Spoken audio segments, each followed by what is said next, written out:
For most people, the I am is like a rough diamond. It just got dug up out of the ground, it's just been recognized for the first time. But then the whole process begins of polishing this, to recognize with your attention the fact that you exist, without adding anything onto that recognition. And the more pure you can make that recognition, meaning the more naked that recognition can stay as it is, the more powerful will be the light that shines through this diamond, if you will. The more powerful the light of God that shines through this sense of I am.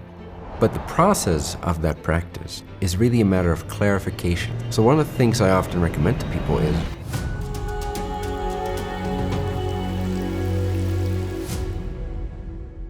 hello friends, can you hear me? Good.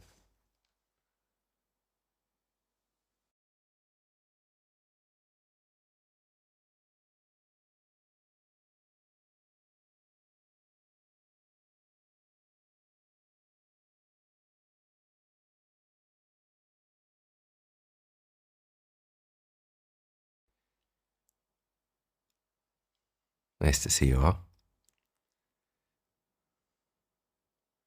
In the presence of the awareness of the I am.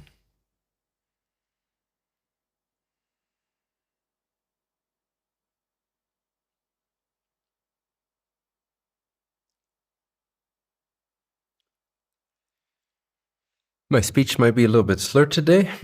I got stung in the face by a bee, so there's a bit of a it's a bit of a swelling here. Just so you know, my speech is a little slurred, but should be okay. Okay, so today's theme is the I am, presence versus awareness, which is a nice nuance. And I'll try to remember to speak into your eyes instead of look at all your beautiful faces. And embodiment of realization. And these topics beautifully tied together. So let's begin once again. I've done this many times with you, unless you're new. But let's guide our attention, this magical faculty of attention.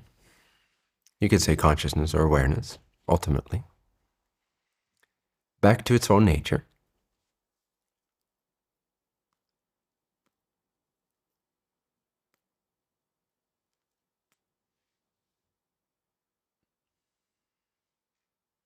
Which we have termed often in the teachings as I am, or the sense of I am.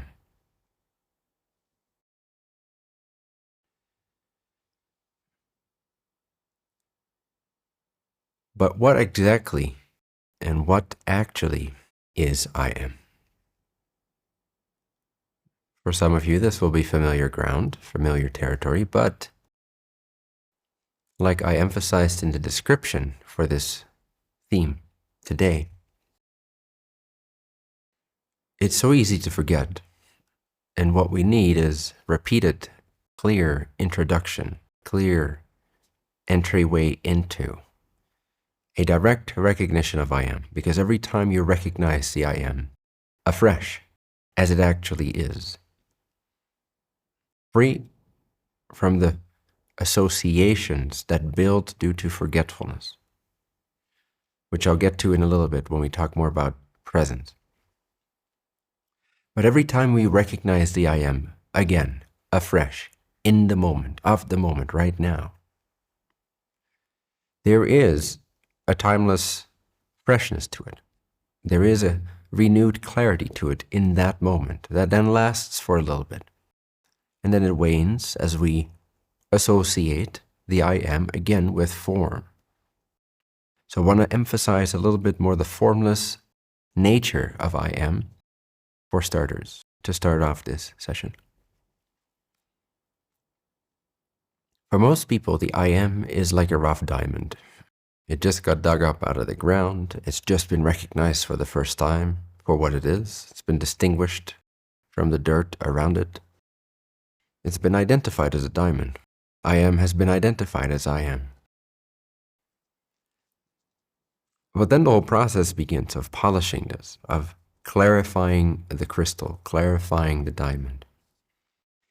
And recognizing your I amness, the actual direct recognition of it, not the words, not a concept, not an image, but in this moment, in the immediacy of now, to recognize with your attention the fact that you exist without adding anything onto that recognition by means of labels, words, memories, images, color, shapes, sizes, feelings, definitions, and so on.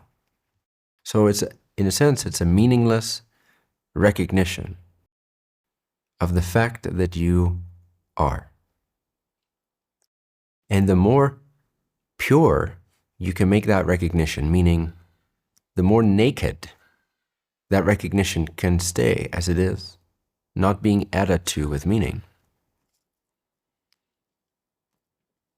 the more powerful will be the light that shines through this diamond, if you will. The more powerful the light of God that shines through this sense of I am. So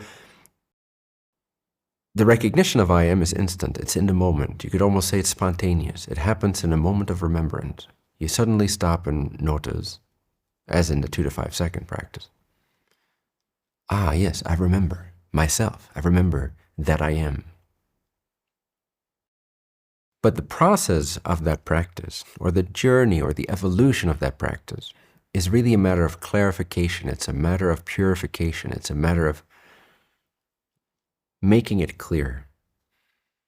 So one of the things I often recommend to people is make it part of your practice to say to yourself, when you do, for instance, your 2 to 5 second practice, where you pause your mind for a second to recognize the awareness, the existence that remains, insert that with the intentionality of the following. Let me right now see the I am more clearly than I've ever seen the I am before. So again, to practice with intentionality, it's to bring that intensity into the practice so it doesn't become lame, it doesn't become static, it doesn't become lazy. So every time there needs to be childlike curiosity, like when Grandpa's telling you the most engaging story, this adventure that's just completely got you engrossed in what's next. Can you apply that to your moment of recognition of I am? Like, oh my God, I don't know what's going to be revealed to me when I actually recognize the fact that I exist. Can I see it as clearly as I possibly can? As nakedly as it actually is? Can I leave my mind altogether aside for a moment? Can I give all my meaning away? And in the absence of meaning, in the absence of expectation, in the absence of association, can I, for a pure, brief moment, notice just the formless nature of my existence?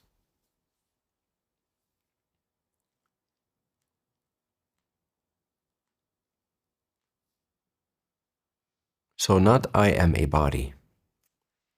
Notice that feeling, just acknowledge that that feeling is present. This is an association we've had for a long time, but the I am has absolutely nothing to do with the body. And I'll explain what I mean by embodiment in the latest section of this transmission. I'll explain what that means for me and what I think it means for you. But I am, the recognition of I am has nothing to do with the feeling of the body being in this room right now.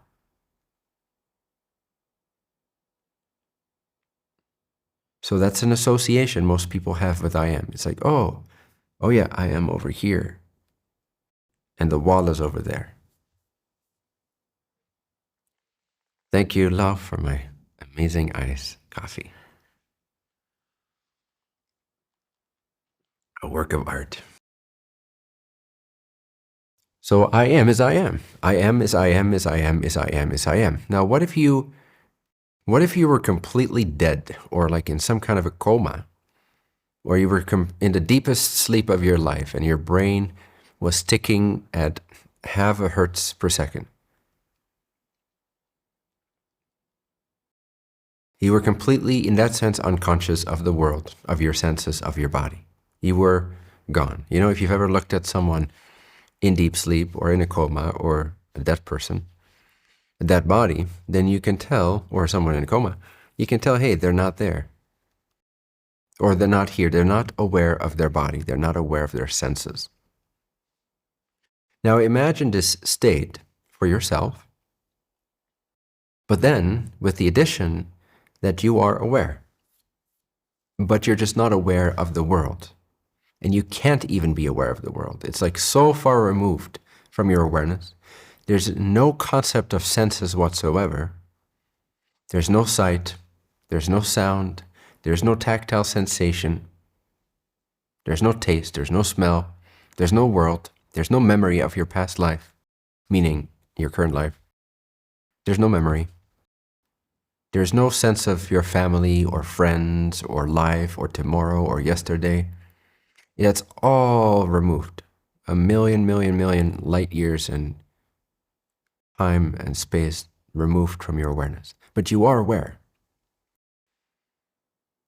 In that complete absence of world perception, recognize I am for what it is. Notice how formless I am is. It has nothing to do with your body. Therefore, you have nothing to do with your body.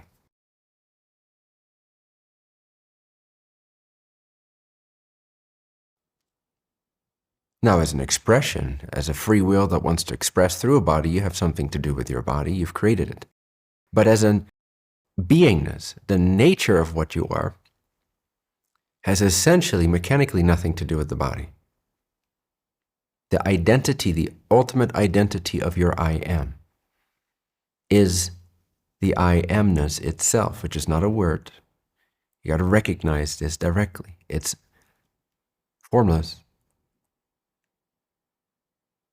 isness. It's pure being alone.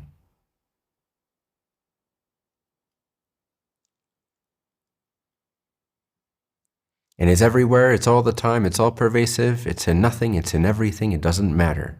All of this is a perceptual play. So if you bring back the senses, and if you bring back the world, and if you bring back your family and your friends and your associates, you can do that. The I am has not changed one bit. Your nature, your identity has not changed one bit. And it will never have anything to do with your body. So the feeling of, hey, my body is here, is just a feeling that's appearing to I am. It's not the I am itself. See if you can notice this. Actually, experientially, in your own awareness right now. See if you can notice that the awareness that hears my voice has absolutely nothing to do with the ears that's hearing my voice. It's got nothing to do with my voice. I can repeat the words I am, I am, I am, I am, I am over and over again, and you can hear it over and over again, and you can think it over and over again. But the actual I am to which the words are designed to point you to, the actual I am, is completely unmoved, unshaken, unfazed, unchanged by the words I am. Simply repeating to yourself, I am, doesn't change anything about I am. Doesn't change anything about you. It doesn't make you more existent. It just makes you more present to that fact, which again we'll get to in a little bit when we talk about presence versus awareness. So what is the I am? Really ask yourself this, and you can't ask yourself this enough, even if you've already clearly recognized it before. Every time you practice. Now, if you do the 2 to 5 second practice, you may want to be slightly more casual with it than this, meaning you don't want to get into sort of an intellectual inquiry. When you do a 2 to 5 second moment, it's more about letting everything be exactly as it is and just having instant conviction in the presence of awareness right there. And just connecting to it as it is. It's not about asking yourself any questions. It's not about trying to necessarily go deeper or something like that. But when you are practicing in a more meditative fashion, when you're in an inquisitive mode, when you want to see it more clearly than you've ever seen it before, then ask yourself, and you could do this on a daily basis, no matter how clear you think you already are, what actually is I am? I talk about this, I say it a lot, I think I'm practicing it, but even though I've already recognized it before, do I really know directly, right now, this I amness that these words point to? What in the world actually is the actual I am? This is a profound, powerful, amazing question to ask yourself. It's the same question as who am I? It's just more scientifically accurate as a practice, because who am I could be poetic, could be anything. You could make a drawing out of it and be satisfied. But the question, what exactly, precisely, and actually, as opposed to conceptually, is I am? In other words, am I? What am I? What is I?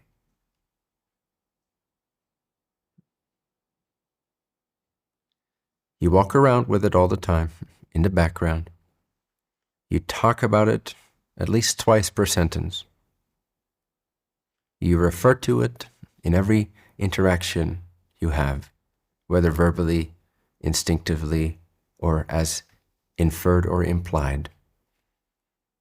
So what is this I, or I am, or being, or innermost me, in your case, your me? What is this supposed thing or reality or actuality of yourself that you keep hinting at in every sentence,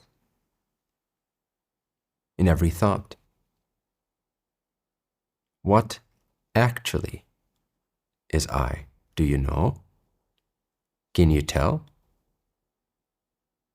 Could you explain this to a 5-year-old?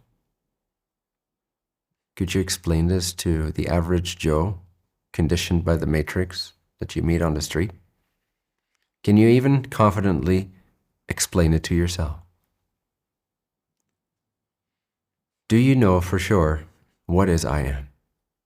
Can you clearly distinguish it in your direct perception, not as a concept? If not, keep inquiring. What is this sense of I? What is it? Show me. Show it to yourself. Reveal it to me. Apparently, I am that I am. What is that?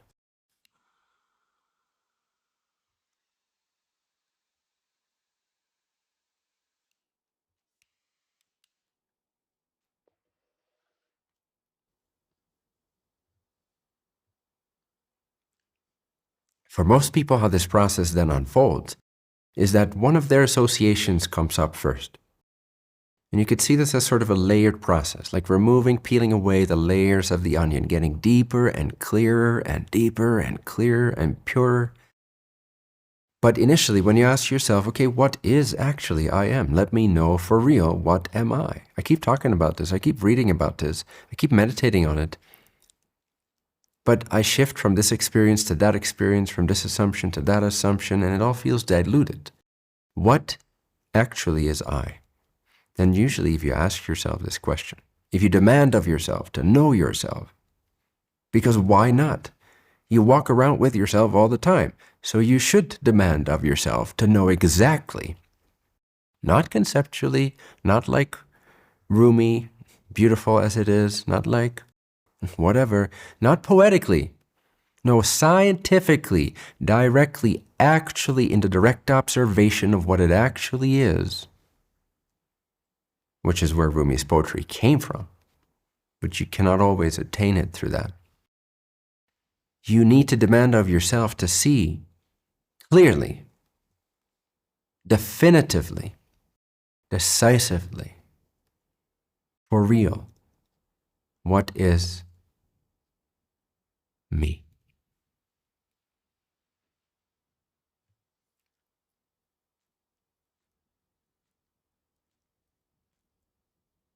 And then the first thing that comes up is some association, almost always. So you get a sensation of the body being present, for instance. That's a common one. You feel like, oh, I am over here. One layer that is very common, very pervasive in our psychology. It's an illusion. It's produced by the senses and the nervous system, which in itself is a perception also. But very common, the I am, which is formless, has become associated with over here. Okay, this is a sense of location produced by the body, because if you open your eyes, you will see a wall over there, which implies to you, which conditions you that you are somehow over here. Because if you move a little bit to the left, in relationship to that wall or that cloud or whatever it is, that building, you seem to move. But this is a fallacy. This is a big assumption. It's a very tiny assumption, but it's very pervasive. But this giant worldview, this giant all-pervasive delusion is produced by this tiny little oversight. Who cares that the wall changes optically? It has nothing to do with where I am. It's just another perception. When you move scenery in your dream, do you move?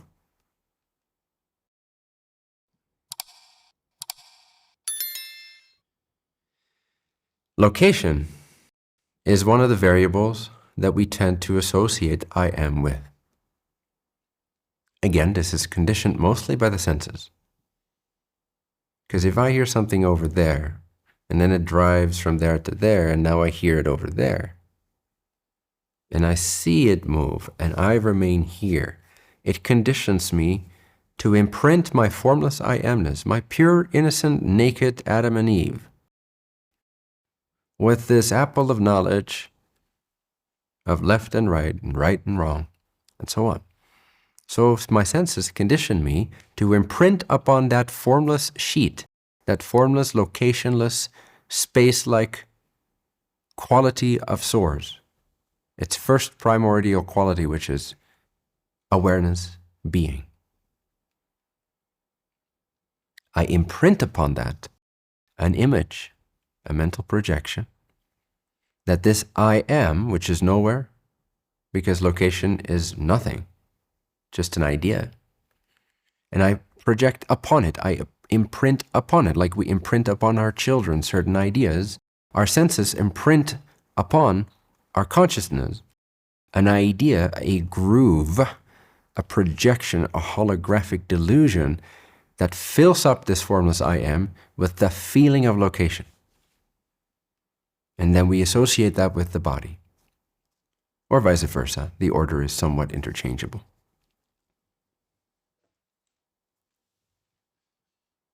But if you can distinguish, if you can peel the I am, the formless I am, back out of this sticker paper thing that you've imprinted called location and body, if you can separate the two, if you can separate consciousness, awareness, I amness, from the room and the senses, and so on, then you can suddenly see, oh, wait a second, I have, so to speak, the I am over here, which is just formless I am, which actually will be more experienced as me. Oh, it's over here, it's everywhere, it's I am, it's I am, that's why we call it I am, duh.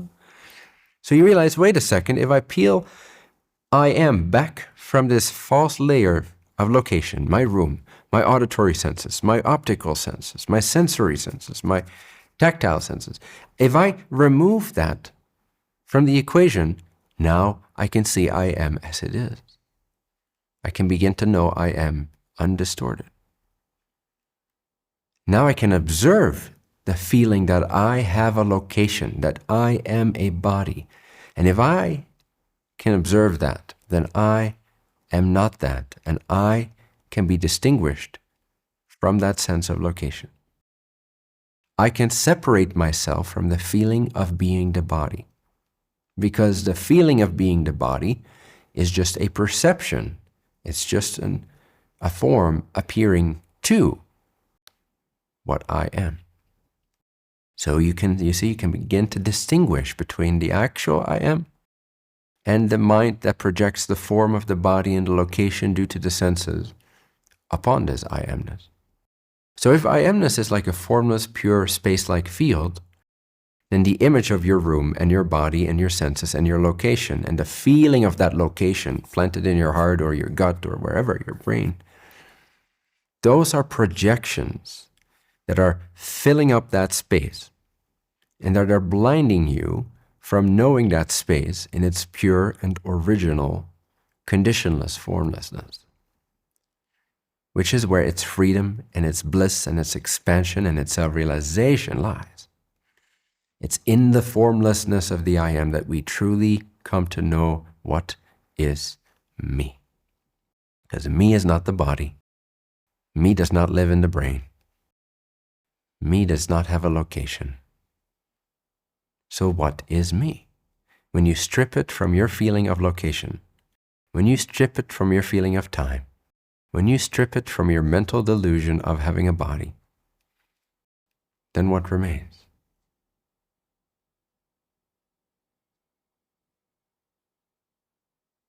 I am. Just as it is. And now you can awaken in that space. Now you can turn the clarity up in the actual awareness. That is the basis within which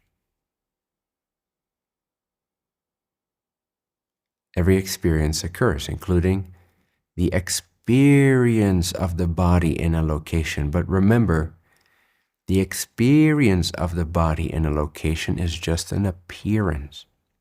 It's not a reality. It's not real. Just because you have a feeling doesn't make it real. A feeling is an appearance that you know. What's real is the you that knows the feeling of having a body and a location.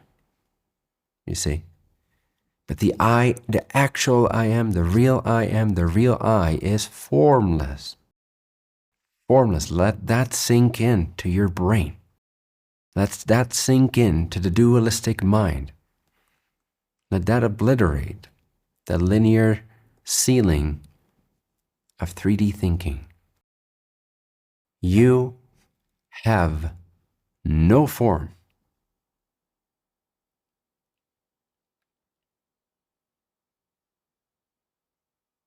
I am is not a thing.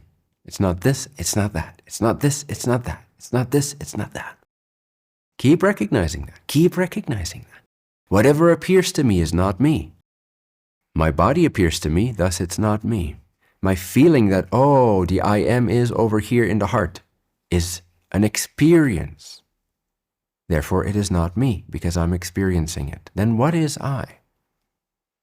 And in this way, you purify your recognition. You purify your quest. And you liberate yourself. And you access the bliss innate in God, innate in the I amness. Do not be fooled by the body. Love it, take good care of it, but don't be fooled by it.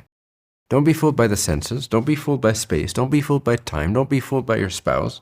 Don't be fooled by your family. Don't be fooled by me. Don't be fooled by anyone. Don't be fooled by anything. Don't be fooled by the world. Don't be fooled by gravity. Don't be fooled by causality. Don't be fooled by memory. Don't be fooled by hope. Don't be fooled by desires.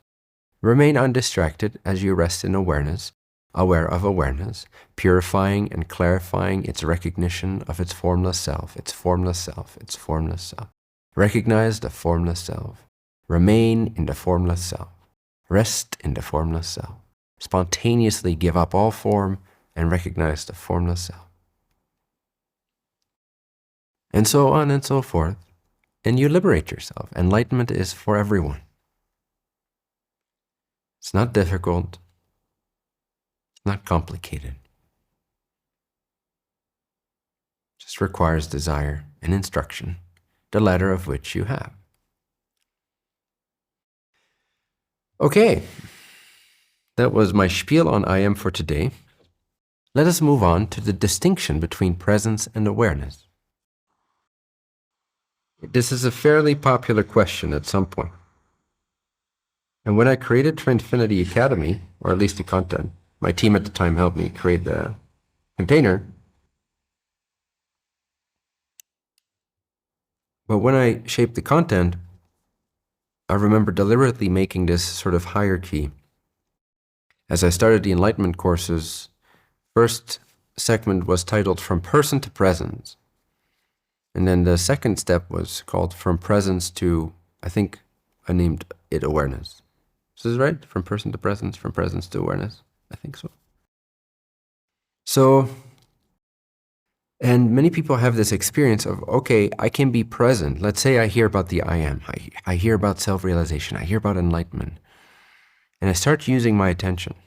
I kind of get this feeling of this field of presence, this energy that's filling up the room, that's filling up my body, that's present. Feels like a presence, like a cloud of present energy is moving into the room when I become present.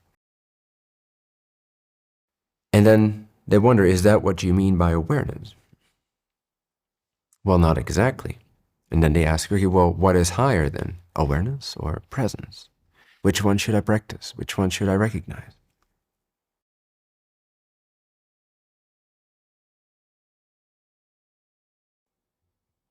And today I want to put presence and the function of presence and the value of presence in the context of what awareness is, and also how we can use presence as a bridge or channel, as sort of a glue, as sort of a gravitational force that will glue together or that will embody any realization, any genuine realization or moment of recognition or clear insight that we've had before. So, the simplest, perhaps, way to distinguish or clarify the importance of presence in its relationship to awareness is as follows. And after that, I'll explain a little bit more, okay, what is the distinction between the two? But this analogy will show this to you. I actually got this analogy from a Buddhist teacher, and you can tell it in many different ways, but the way that he told it is in the form of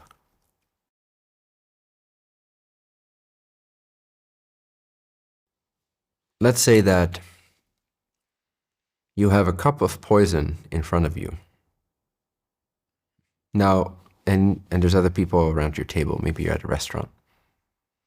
And you're aware that there's poison in the cup. Someone made you aware of it. So on the one hand, there's an awareness of it. You have had a realization of it. You're aware that there's poison in the cup. But if you're not present, and you get distracted by the dialogue around you, you might accidentally take a sip from your cup, even though you're aware that it's got poison. But if you're not present, there's no presence, the fruits will not ripen, they will not blossom, they will not grow. You will not have the right result. That makes sense. All right, so there's a distinction there. Now, a child that hasn't been trained to recognize poison, for instance, or someone just doesn't know that there's poison in there, they don't have that awareness. So inevitably, then you want to make them aware of that. So you want to give them that insight. You want to give them that recognition, that realization. But the moment they are then aware of it, they need to also cultivate presence if they wish to utilize, tap into the usefulness of awareness, and thus bridge it into an embodied experience that yields the right fruits. Does that make sense as an analogy? Simply put, you can know something but not be it, or not remember it, right? You can know something but not know it in the moment. Massaro University, is a vibrant online community dedicated to accelerating your awakening and activating your purpose for the benefit of all. Join live sessions with Bentinho and workshops led by experienced facilitators. Deepen your wisdom, empowerment, and self-knowledge, and experience life-changing shifts week after week. At Massaro University, finding like-hearted seekers is easy and inevitable. Lifelong friendships and a shared purpose fuel profound personal and collective growth. Create your free account today at massaro.university and step into a community that's designed to elevate every aspect of your life. And a little side note here. This is a more relative lesson, but it's valuable. To use that analogy, you know there's poison in the glass or cup on your table, but you're not acting, you're not present, therefore you forget that there's poison in your cup and habit takes over. You're used to just, oh, I'm thirsty, I'm going to grab a cup, I'm going to drink something. You're in a dialogue, you have a personal egoic motivation, you want to hit on this girl or this guy, or you want to be interesting or make a funny joke, or so you're not present. Hence, your habits take over, your ego takes over, and you forget that you have a cup of poison in front of you, and you think it's water or whatever, unconsciously. And in your unconscious state, you drink it. Oh, shit. I knew better. This gap, this distance between awareness and presence, or between what we know and what we embody or act upon. Okay, and this could be anything in your life. It could be a very simple, practical thing. Like you could know that you shouldn't manipulate your partner by playing victim, but you do it anyway, right? That's having an awareness of something. This is in a more relative level. I will get to the more absolute awareness and the absolute presence. But in a practical day-to-day level, this does reflect microscopically or microcosmically. So let's say you know that you've learned, you've become aware of your manipulative tendencies, and you know that you can play victim and then kind of get what you want in that moment because you're feeling kind of lazy. You're lounging on the couch and, oh yeah, sorry, I have a headache. Could you do the tea tonight? You know, could you pour me my cup? You know you shouldn't do that. I hope. If not, shame on you. If you know better, you should act better.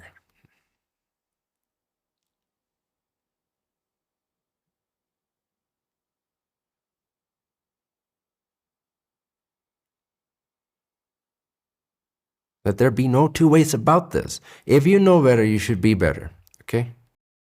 Minimize that gap, and it will be your own salvation. You can redeem yourself. Or if you know better, but you don't become it. If you know better, but you're not present to that knowledge and you don't remember it, you forget it conveniently. Repeatedly, there is a gap that grows between what you know and who you are, between what you know and what you remember, between what you know and how you act. That gap is the cesspool out of which catalyst will find you. Keep that cesspool minimally small. Collapse the difference between what you know and who you are, between what you say and what you do, between what you know and what you think. If you collapse that distance, there's no karma for you. At least no new karma. There is no need for catalyst in that sense. In the suffering kind, you're still going to be surprised, but there's not going to be that personalizing catalyst, that self-victimization, creating of something against your own truest desires.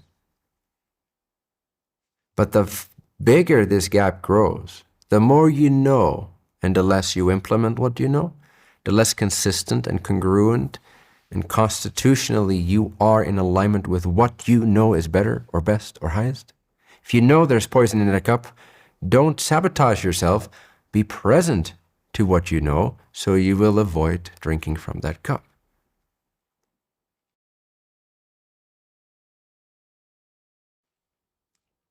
This is the law of responsibility, as they call it in the Law of One books. Rod describes this as the law of responsibility, which is not something that's always active.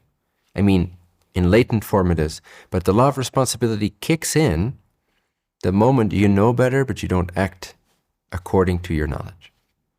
When you have the awareness, but you lack the presence to embody it.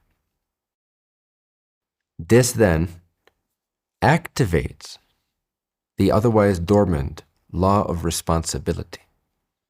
And how that shows up, that law, is in the form of catalyst. And what is catalyst? For the most part, catalyst means suffering. It's that slap in your face that makes you wonder why life is against you, why you couldn't just get what you wanted. AKA suffering, resistance with yourself, contradiction within your own experience.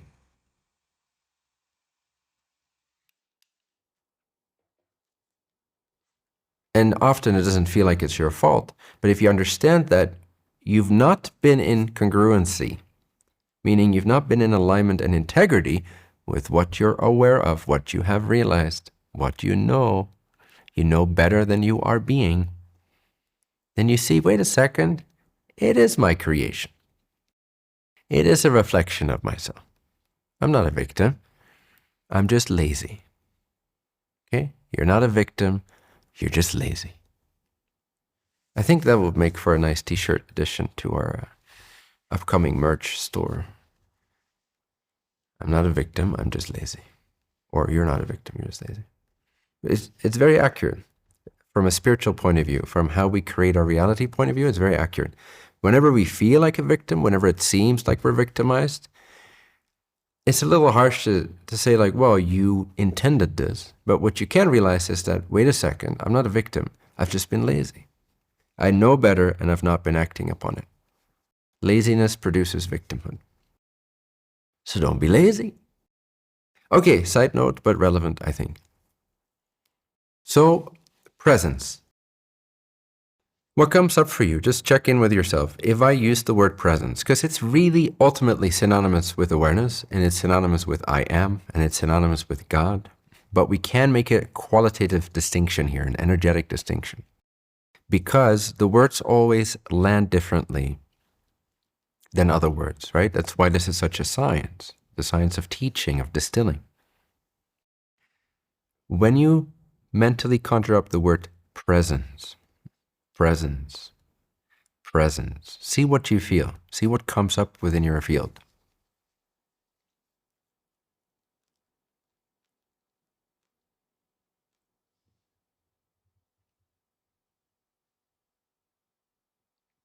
Now, for most people, and I've already shared this at the start, from what I've gathered, at least, and from my own experience, the word presence tends to evoke a sense of sort of a spacious yet densely filled cloud of energy. Can you relate to this? Just kind of nod your head if it's somewhat similar for you.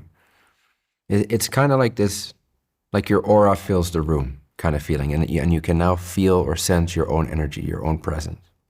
Does that make sense?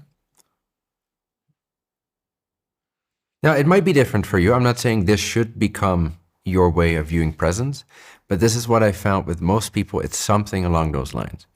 It's like the energy density, it's like the presence of the energy increases, or at least it's noticed now. And it's more like a feeling of being filled up, as if the space of awareness is now being filled up with the energy of a presence, or the presence of an energy, or the presence of a consciousness.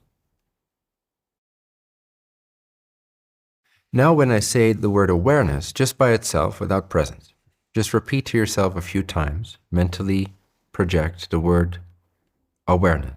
Try to become aware of awareness. What is awareness?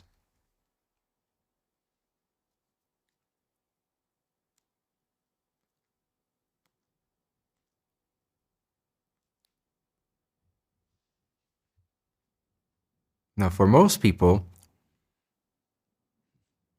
this one feels subtler than the word presence, or what the word presence conjures up. It's more like the space itself, or like the container, and it's, in a sense, more empty than the feeling of presence. It's almost like something that you can't quite grasp, that's in the background.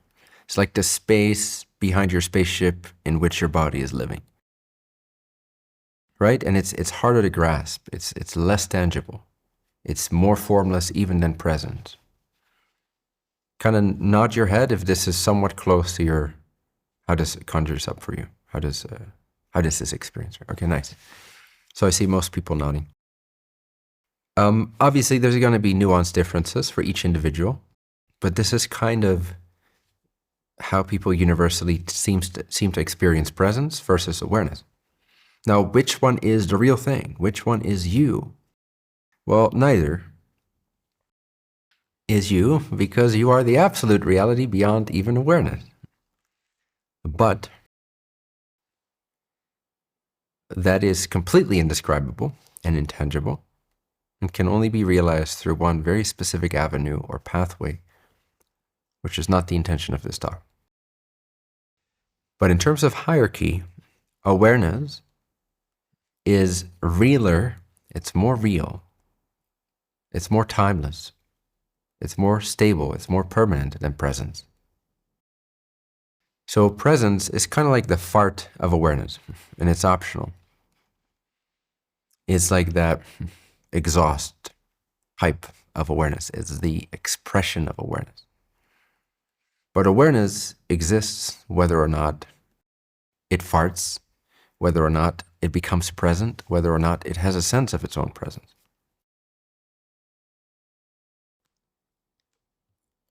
So presence, almost quite literally, this is why I use the analogy of the fart, it's like the gas. It's like the gas that fills up space. If we picture awareness as space itself, completely formless, before all the planets, before all the stars, before all the laws of physics, and then the first thing that manifested itself within this pure space could be viewed as gaseous forms or shapes, which are very, very close to formless, but they do have some form. They do have some tangibility. So presence kind of is like the gas, the energetic gas that fills up the pure and untouchable space, the indestructible space of awareness. Does this make sense? Can you get a sense for this distinction in your own experience? And it's okay if you cannot quite grasp awareness. That makes total sense because of how formless it is. And it's a good sign, actually, if you are kind of in that space of, wait, is this awareness? Is this the I am, or is this the I am? Because at least you're questioning. You're not just landing on a conclusion. You're not just associating it with a particular energy state. Because a lot of people make this mistake. It's so common, it's so popular. They get taught, they get instructed into the nature of I am and awareness. But maybe they have a proclivity for meditation. Maybe they have a proclivity towards light. Maybe they have an inclination towards a fluffy feeling of universal love. And then they go, that is I am. That is God. That is awareness. Because they have a preference. They have a need. Because maybe they were traumatized in the past. So what they need is for God to be a field of unconditional fluffy love. Therefore, they have trouble letting that go, because they believe if they let go of the association with true formless, pristine, remarkable, God-like awareness, with a fluffy, cloud-like gas form of love that fills the universe, their personality is getting too much healing or compensation still out of that association, that they will not want to separate awareness from the fluffy sensation of love. Or the principle of compassion. Let's say they're Buddhist and they're invested in Buddhism. It's like, do no harm. That is awareness. But if their identity is invested in that because of a personal childhood need that's gone unfulfilled and unrealized, then they will have trouble actually realizing actual awareness, what the word awareness actually points to, which is utterly free, liberated, formless, sovereign, complete, and transcends love, transcends light, transcends energy, transcends presence, transcends the universe, transcends individuality, transcends Buddhism, transcends Jesus, fucking Christ. It transcends everything, except for the absolute. So if you want to liberate yourself, or you could also phrase this as, if I want to know God as God actually is, then you must become supremely honest with your attachment to whatever you've associated God to be. And you see this in religion all the time in a more overt, distorted fashion. Like only Jesus Christ is one with God. Some ridiculous notion like that. That goes absolutely, resolutely against Jesus' actual core consciousness and message. And yet they will fight wars over this, out of fear. Because Jesus saved them from alcoholism or sex addiction or whatever it is. And so they would never forsaken that. And there's a beauty in that loyalty and that devotion. But there's a delusion in the association between God and Jesus Christ. For instance, this is one example, but religions are filled with that. It's not exclusive to Christianity, obviously.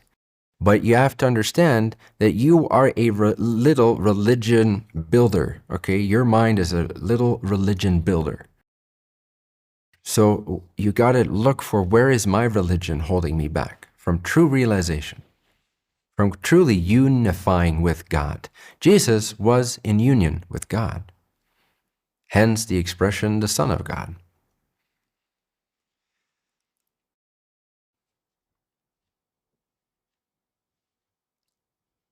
So if you wish to attain what Jesus attained, you must realize and want to realize what God actually is, beyond your own concepts, beyond your own personal addictions and compensations for past unfulfilled desires and needs and so forth. You got to become your own grown-up adult that can now take care of its inner child, so to speak, see the insufficiencies, the projections, the lack beliefs, and take that with a grain of salt. Meaning, love it, acknowledge it, but take its resulting projections and its resulting desires and its resulting attachments to certain concepts of this or that. You got to take that with a grain of salt and not be as attached as your inner child is to those ideas. You know, when a child is really obsessed with a toy and they think it's the end of the world if you take it away for 10 minutes, we are kind of acting like that towards our concepts of, oh, but God is pure light. Or God is only love and kindness. No, he's not. He's everything. He's not only love and kindness. What are you talking about? Wake up. But then it feels like, no, you cannot take this concept away from me because it will be the end of my world. Like a child whose toy is taken away because they need to have some dinner at some point. So you got to become your own grown-up adult and take your own delusions with a grain of salt. Know that they're rooted in childhood stuff. It's not a big deal. You're all fucked up. It's fine. You're perfect. You know, it's just some brain chemistry that got into a weird groove because your daddy smacked you. So what? Here we are today in the pure presence of God, absolutely free, able to realize ourselves, a completely supportive community that knows very little to no taboos, that's able to support us in the real journey, the real scientific and heartfelt approach to awakening, where all that matters is learning and growth and supporting each other. You have everything you need to overcome the significance produced by these traumas, these pain points, these ideas, these unfulfilled needs. So by all means, acknowledge that honestly, love it honestly, be present with it, but don't be convinced. Be the adult in the relationship to yourself. Don't be so attached to what you're so attached to. And be investigative, be inquisitive. What actually is God? Where actually can I find my liberation? What actually is me? Okay, so awareness is much more formless already than present. Presence is a nice bridge. It's a great bridge. And it's not only the bridge into awareness. So we go from person, like, oh, I'm this person, I'm this physical body, to, wait a second, I can notice if I just slow down my mind for a second and my assumptions about being a body inside of a world, and I just become present, then what results is this feeling of a presence, this feeling of an energetic presence, the presence of consciousness. I feel more awake, I feel more here, I feel more alert, and I feel more energetically charged. And it kind of feels like my aura is expanding. Wait a second, there is a presence here. Then from presence, the next step would be to recognize awareness. One way to do that is to recognize that, wow, even this presence is occurring to me as awareness. Awareness knows even of this presence. And if I, aka awareness, or the real I am, know of this presence, then I am not limited to, I am not defined by this presence. Somehow, I'm beyond even this sort of semi-formless presence. I'm even more formless than the already quite formless energy of presence. Like space is more formless than this cosmic gaseous cloud.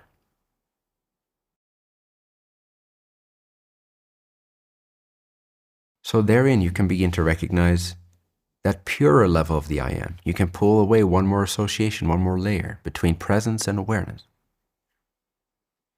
And in this way, presence is the bridge between your personal sense of self and that truly space-like, untouchable, stainless, inconquerable, timeless awareness.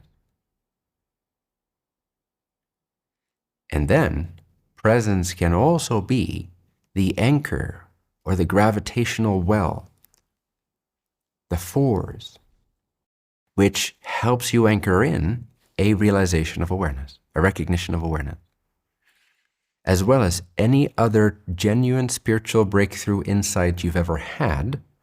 What you find is that the moment you become truly present, it all activates, it all reactivates. It's like a remembrance arises in that moment, spontaneously. Not necessarily in words, but it pretty much includes everything you've ever realized before. So after some amount of practice and realization, and for some people psychedelics, which again I don't generally recommend at all, but meditation, insight, satsangs or transmissions like this, reading books and so on, you can have a casual moment and forget all about that, even though you've realized it.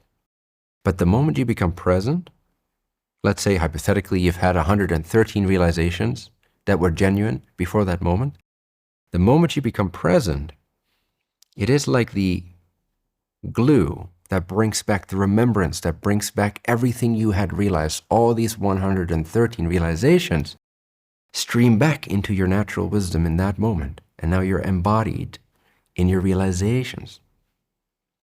And this will help prevent you from flip-flopping too much, where you're like, I felt so enlightened 2 weeks ago, what the fuck happened to me? Well, you got distracted. You didn't bring enough presence into the equation. You forgot that this cup was filled with poison. You knew it. It was in your awareness. You had realized it. You have tapped into it genuinely. But you forgot because you were not present. Why are we not present? Because we have other motivations. Because the child wants to play with that toy and never let go. Because you want that perfect partnership. Because you want that money in that house. Because you want that financial freedom. Because you want to be validated and seen and loved by your partner. Because you want to be whatever. Like a kid chasing a toy and clinging to it as if it is life itself. That's why we forget. That's why we get distracted. That's why we forget to be present. That's why we waver in our practice. That's why it feels dissatisfying after 2 years of practice to then come to the discerning conclusion, really judgment, it's not true, but why have I not made any real progress? I'm still quite miserable 70% of the time. Why am I not free and enlightened and joyful and smiling all the time and beaming out of my face? Why do I not in this moment feel God? Well, because you insisted upon that perfect relationship, or that perfect house, or that perfect financial situation, or that perfect health condition, or that perfect this, or perfect that. Like the inner child clinging to a toy as if it is life itself. And this is okay, this is part of the process. But when you bring presence to the acknowledgement that this is what's operating within your psychology, and you let it be there as just another appearance that's acknowledged, but not indulged, there is your balance right there. Acknowledge it without indulgement. Another way of saying this is recognize whatever pattern took you over and make no big deal out of it whatsoever, and continue in awareness. Continue in an awareness of awareness while you're acknowledging that pattern, and it will release. And a presence will be exuded from you, and your energy will increase, your frequency will increase, and you will feel this as a presence that gets denser and more filled with the light of God. And again, that's the fart, sorry for that word, but it is the expression, it's the gaseous release of a recognition of God. It's that energetic oomph, and it's that which ties things together, and it's that which is embodying your realizations. It got nothing to do with the physical body.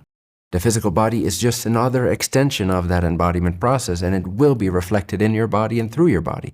But that's a very minor, on the horizon, on the periphery, tail end of the expression of your cosmic energetic play of presence and awareness.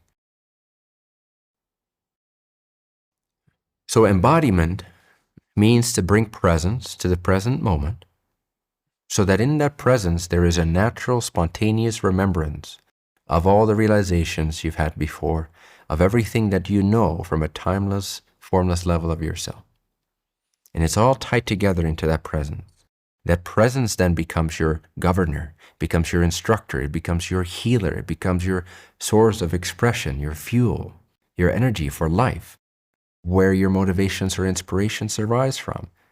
It will re-inform the mind-body-spirit complex. Okay, so embodiment has got very little to do with the physical body, although that's included. I'm just emphasizing against the body a little bit because it's been so overemphasized for, okay? I have no problems with the body. This is not about disassociating from the body. I love my body. I do so much with my body. I fine-tune it, I hone it, I specify it. I love it, I instruct it, I let it be as it is, I'm aware of it. Okay, I'm very specific what I put in my body, when I put it in my body, why I put it in my body, what I do with my body. So I have nothing against the body. You got to understand this. But people are so obsessed with I am the body. It's so conflated that we got to peel that sticker piece of paper from the colored piece of paper, the background from the foreground. And so for a while we have to understand, let me not make this about the body. Embodiment is not about the body, it's about embodying what you know, and what you know is formless.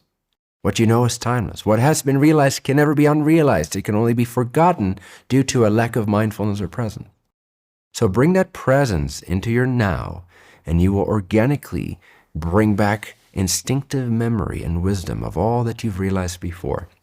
Plus, you open a bridge, a powerful trampoline-like platform of presence energy from which so much more can be penetrated and realized that sets you free even more, that heals these aspects of yourself even more, that diminishes the compartmentalization of your psychology, that reunifies you with the holistic, God-driven alignment of your mind-body-spirit complex at its heart, at its essence, and so on and so forth. And it empowers you and it governs you. That's embodiment. And yes, the body is a part of that. But that's not what embodiment is. Embodiment is the presence tying together everything you are and know. It's remembrance itself. So be in a state of presence, remembrance, more and more often. And you will find recognition of an even freer, more space-like awareness becomes more tangible to you. You become clearer on what's actually I am. That it's not even this presence. But it has a symbiotic relationship because presence is its expression. It's its way to embody, to remember, to learn, to grow, to express, to expand, to create within the illusion. And there's no hard feelings between awareness and presence whatsoever, or between presence and the person whatsoever. But you do want to open those doors. You do want to realize awareness, the truest I amness, the innermost me that is formless, beyond which only absolute formless reality exists, which is for another day perhaps. But awareness, that I amness, that pure formless awareness is the closest you can get to actual reality. Okay? It's the subtlest awareness, is the subtlest illusion. It's the most primordial veil. But it's also the power that creates and it enables realization. So there's nothing wrong with it. The closest to true absolute reality. Presence is your gateway into awareness, and it's also your expression and embodiment of awareness. And awareness is your gateway into the absolute. Similar to how you can realize that awareness is not even presence, you can realize that you are not even awareness. For even awareness appears to that, which is absolute.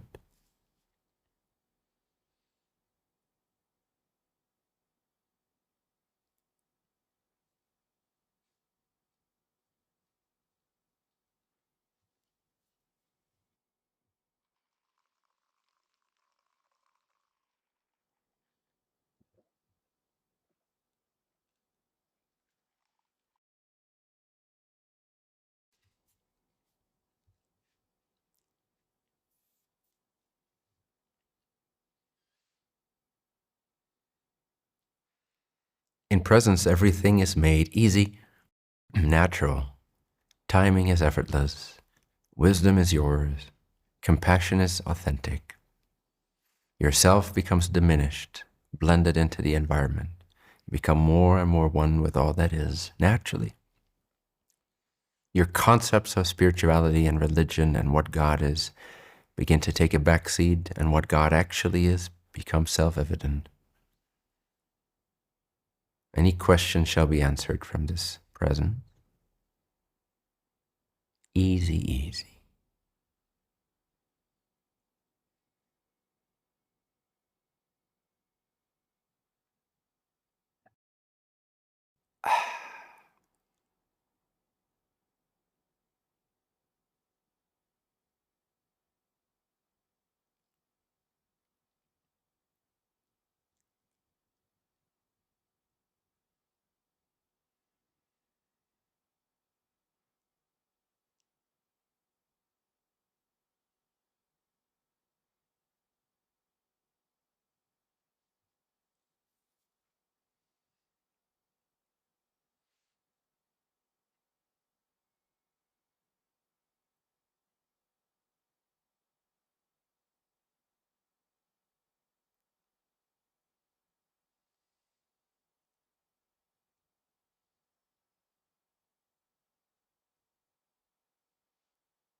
Make it a game.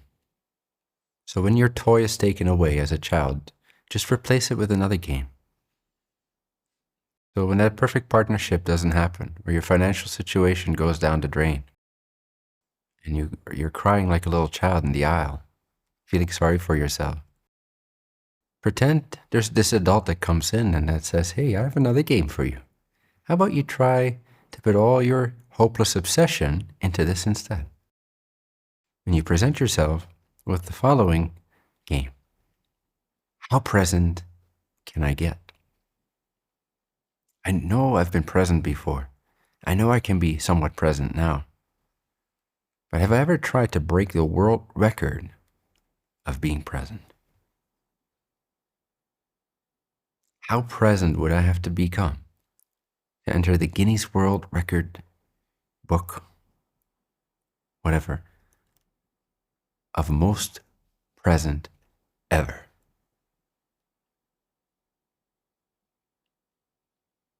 Make it a game. Make it inquisitive. Be curious. How aware of awareness without adding any form or image or word? How empty and pure can I recognize awareness? Can I break that world record? Or the cosmic record? Can I be more aware of awareness than the Creator itself through any of its extensions has ever been before?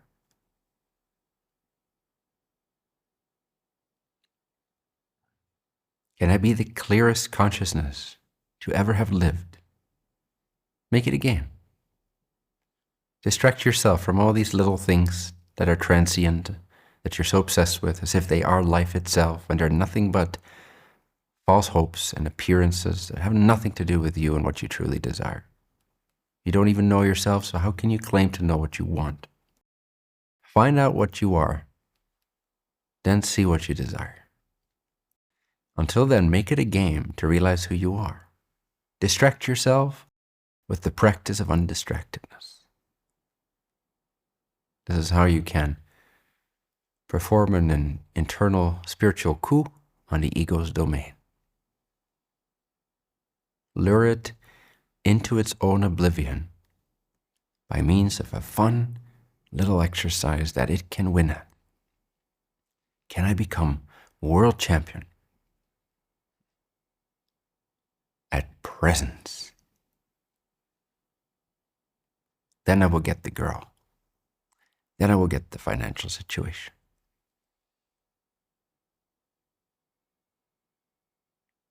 And in the process, it all purifies itself. You fooled yourself into enlightenment, and you will never want to go back.